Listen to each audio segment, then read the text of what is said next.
around 11 a.m. this morning, officers were called to this apartment complex on a well-being check. Neighbors had said they had not seen what we believe to be a young lady who lived at the residence for a while. Officers arrived on the scene and found a female that was unresponsive, as well as what we believe to be a young 6 to 8 year old boy, as well as an infant little girl. At this time, we don't have very many details beyond that. I can tell you that right now we're not specifically looking into any particular suspects or anybody else out. There was a firearm recovered at the scene, so right now the most important thing is making sure not only the neighbors who called are getting some mental health evaluations and help from us in any way that we can, as well as making sure we get that next of kin notification out as soon as possible, because the last thing we would want is for family of this young lady to find out that she has passed away, publicly without us reaching out. What I can say is there was a firearm observed in the scene. Obviously, for seeing integrity, we can't go beyond that right now. So one thing I will say is in the last couple of weeks in our city, unfortunately, we've seen far too many homicides that involve family. So any type of domestic relationship, specifically homicide-suicides, which are extremely gut-wrenching and very, very sad to see and to find, because you have so many victims involved in that and so many families that have to carry that trauma on with them. So what we can tell you right now is, although we're not specifically looking for any one person, there may be signs that point to this being an unfortunate situation for this young lady and her kids.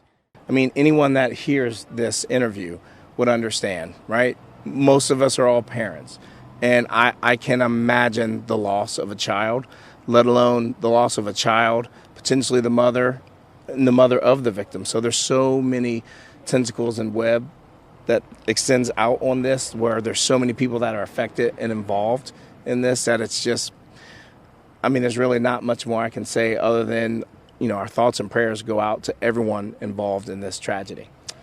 I'm not aware of anything specific to this address, but let me be clear about this. Anytime someone loses life, whether it's the east side, west side, any part of the city, it's extremely tragic and unfortunate, and it's one of those things that, specifically with young kids, we're talking about what we believe to be an infant and a child under 10 years old. Like, these kids will never see high school. They'll never get a driver's license. They'll never go to prom. They'll never graduate. They won't get the opportunity to enjoy life in the way that we all currently get to do. Well, first and foremost, for the first responders, including fire and the police who see this, we want to make sure that we are taking measures and putting in place mechanisms to make sure that they are mentally okay. Because, again, this is one of these things that's not normal. It's not normal for any human being. I don't care if you're the police. I don't care if you're fire.